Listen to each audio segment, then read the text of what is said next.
Well, some good news. I know I was looking at the Icom ID-51 and still haven't ruled it out completely, especially now it might go on sale. They released a new one, an ID-5200. It is not just a screen change. Okay, it's gone beyond a screen change. It's a new model. And unlike the IC-2730 white to black version, was strictly a screen change, and it was just an extension of the product. So let's take a closer look and see which one you'd be interested in buying. The ID-5100 or the Kenwood? Or will the 705 suffice? Let's see. Okay. The first thing I notice is the screen in comparison to the Kenwood 750, because those are the two radios we're kind of interested in comparing. The Icom ID-5200 or the Kenwood 750. Both of them probably won't be available until next year. Mind you, with this competition, there may be a push to release it early, but we'll see. The screen is bigger and more landscape. It's not as square as the Kenwood. That's the first thing I noticed. Menu layout on top, like main, DV, GPS, stuff like that, is similar. Here, I'll show you a picture of the Kenwood. Okay, with the Kenwood, I see a square screen. There's more knobs and buttons on the sides. There's, of course, one on the bottom. So there's less knobs on the side of the ID-5200, and it's equally spaced, about the same space on both sides. Of course, it does have the button on top. And because I think the screen, depending which screen you're in, the menu will be very similar from what I could tell. And also, just to illustrate, all the features has not been documented. For example, on the Icom 5200, it does have a waterfall screen, just like the 705.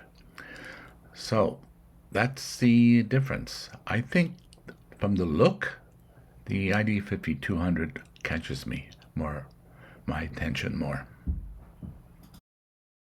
Okay, a side view. One thing I noticed, it's very, very thin. It was difficult to determine where the mic plugs in, where the speakers plug in. It doesn't seem to have a built-in speaker, but it's hard to say. These are factors that are as important as to how you lay things out, or if you're forced to buy external speakers in some of your scenarios, like mobile or whatever. It would be nice if everything was Wi-Fi, Bluetooth capable, so you can use a wireless mic and wireless push-to-talk and a wireless speaker. But that's it's possible. It has the hardware to do that, but is the software enabled? It's a little bit too soon to say. It will affect the way you install things on your base or at home once you get the answers on that. Okay, let's concentrate on a feature that seems everybody wants to know. APRS capable. It has KISS. It's on an APRS frequency. It has Wi-Fi. It has Bluetooth. So hardware-wise, it's capable, and hopefully it also supports like devices like iPhone, where you can use apps for APRS. It does look promising. It's not yet set in stone, but I would say the odds are pretty good. Okay, first of all, this is a dual band, VHF, UHF. It does not have the 220 megahertz band. I think the Kenwood does. However, I believe it's 5 watts, low power, or something like that. I noticed a lot of tri-band handhelds and radios. For some reason, on 220, it's 5 watts in comparison to the other bands, which are usually 50 watts or 40 or 20 or something of that sort. But the 220 seems to be 5 watts. Must be some sort of technical reason for that. Okay. So on 2 meters, it's 50 watts. Low power is 5 watts. We don't know what the mid power is. On 70 centimeters, it's 50 watts. Again, the mid we don't know, and low is 5 watts. And of course, it supports FM and narrow FM. Okay. This is a dual band receiver with FM and DV, or digital voice modes. It has a color touch screen, very similar to the 705. I love the screen on the 705, so if it's anything like the 705, be great. Like the 705, it has Wi-Fi and Bluetooth. An internal gateway function. I'm assuming this will eliminate a hotspot. It's too soon to say, but that's the way I understand it. And of course, it has a broad VHF, UHF, and airband reception. So it has a very broad receiver, but the transmit, of course, is limited to the legal bands.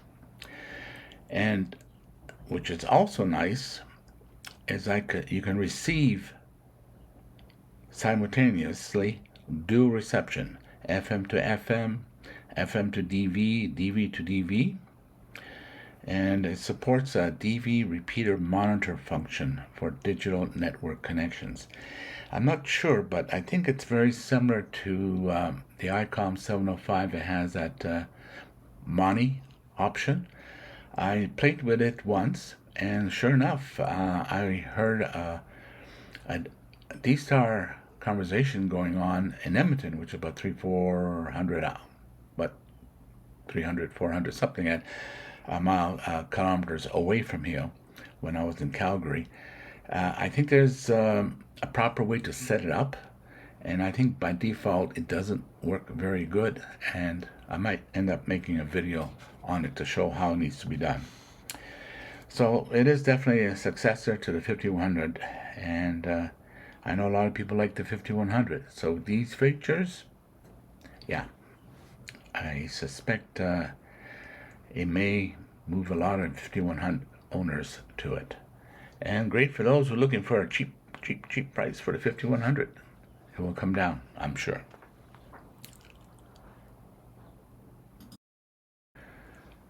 Okay, we'll look at some of the icons here. Simultaneous dual reception, I should mention that again. Allows reception on 2 frequencies. KISS, TNC, APRS. We see indications of that on the screen. We also see GPS and an SD card. I love SD cards, and I know on the ID-52 Plus, it's a fantastic way to connect to a Mac. So I'm hoping it's going to be more Mac friendly. And in fact, I find Icom is going to be more Mac friendly, more so than Kenwood, but I have to wait and see to confirm that. But that's the impression I'm getting right now. It's still dependent too much on Android and Windows only. And with Windows 11 coming online, it's becoming a hassle for many to connect, because they're blocking older Bluetooths and Wi-Fi and drivers. Okay, interesting thing. It says it has an independent VFOs and volume control, so you can control the volume and the VFO very much like my IC-2730. I love that feature in the crossband. Okay, and what else? Okay, for the receive, always says is wideband, right? VHF with airband. So it doesn't actually provide the specs, so we just don't know how wide of a receiver it is. So it's hard to compare that to the Kenwood 750.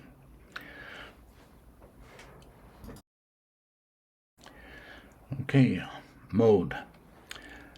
For transmit, it's FM, FM narrow, and DV and D star. Same thing. For receive only, AM, AM narrow, FM, FM narrow, DV, and D star. So appears to be no AM transmit. Okay. For memory, it doesn't say how much memory. I know the 705 has 500. The ID-52 has 1,000. But what I like about the ID-52, it has 1,000 memories. It has about 3,000-4,000 repeater lists, and it has about 1,000 for FM broadcast radio. So hopefully it has at least that amount. If not, then thumbs down. They're being cheap with the memory, I guess. Power supply, 13.8 volts. I love the ability, whether it be mobile, base stations, handhelds in particular, I like to see 13.8. I don't like the fact that none of the handhelds, the manufacturers recommend that you be charging at the same time you're using it or receiving it. With the Icom 705, I can do that. It's not a problem. But no, not with the handhelds.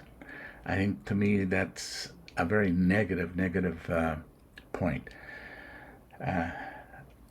So often you hear people dropping out in the middle of a conversation because the battery went dead, and they couldn't charge it while using it, or it's inconvenient when you're traveling mobile to change batteries. So that's definitely a feature that I kind of wish they fix. Okay, I mentioned color screen, Wi-Fi and Bluetooth, gateway and terminal or access point mode. And then it talks about here, it has GPS Vox, DV repeater monitoring. So it's not transmitting, it's monitoring. And it has band scope, like I mentioned earlier, waterfall, stuff like that. I think this DV repeater monitoring and the gateway and terminal access mode, it's very much the same like my 705. You're basically stuck with terminal mode and very limited. So I'm not 100% sure about if this radio will be ideal for no hotspots. They're not specific enough. In fact, listening to other people online when they were asked, what's this, what do you call it, DV repeater monitoring? They don't have a clue. If it is what I think, you're definitely not going to replace Hotspot. I have used it on the 705 once. I didn't find it. Who wants to listen, not able to talk back, right? Okay, let's, I think that's it. Yeah, it does have external speaker connectors, 3.5 millimeter, mini jack as they call it. Okay, what's next? Not having a hotspot or having to buy those things is probably my number one requirement. And I don't have the confidence so far that this is the case with the Icom 5200, nor am I 100% sure about the Kenwood 750. In fact, I think it's dependent on a program, just like I used Doozy or the Icom software for the ID-52. If Icom was to release a program similar to Doozy and the same capabilities, then yeah, fine. It can work, no problem. You use your computer. I might have to look again into this Monty thing. I even edited the files there, so Yeah, disappointed kind of right now. Okay, some interesting information. Icom released the ID-5200. So I'm going to compare the ID-5200 feature-wise to the 705. In fact, the 705 is a lot of similarities there. Of course, the handheld, I've compared it, I think, to the Kenwood 75. And I'm also going to quickly compare the ID-5200 to the 750 Kenwood and see which one will catch your interest. In conclusion, I hope I'm wrong about needing a hotspot, but doesn't look promising. I think the issue is they may have to set up a server or something in order for it to work. I think that's what Doozy has. They're using some server to do all that footsteps. So that could be one reason.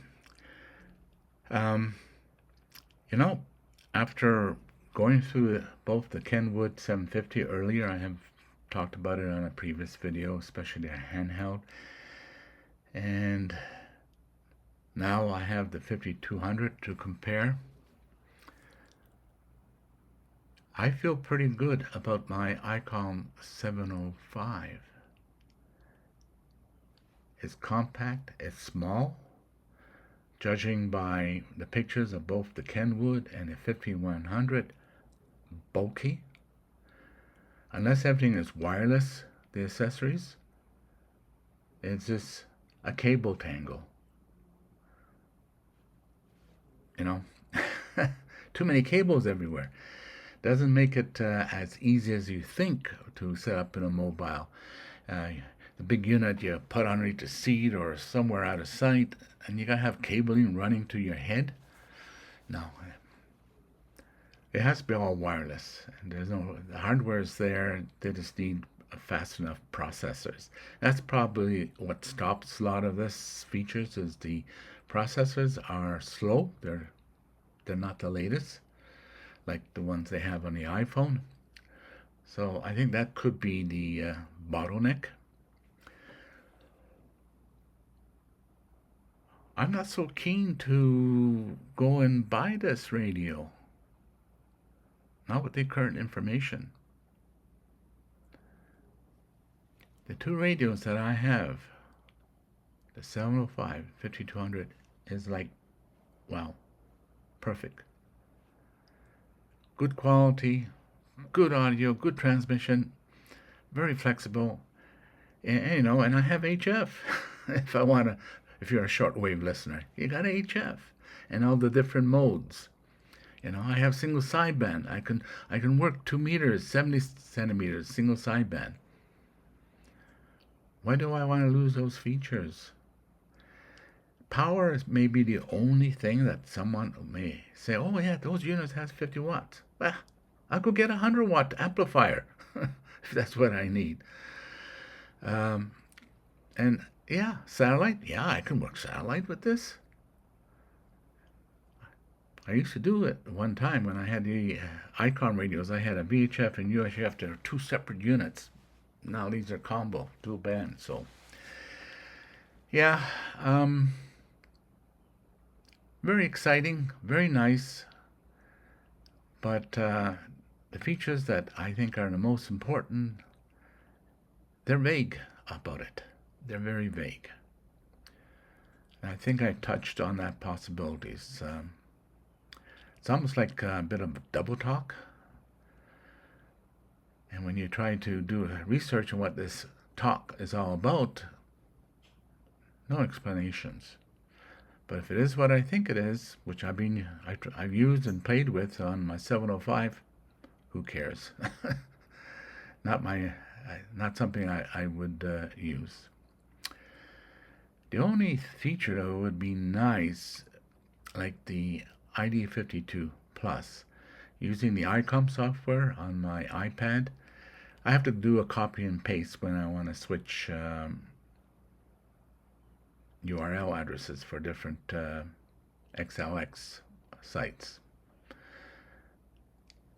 Not a problem. I have a list. I just do copy paste, and I switch over. But it'd be nice if that capability was built into the ID52 Plus, where I can save maybe 10 memories of it or something like that. Other than that, that's it.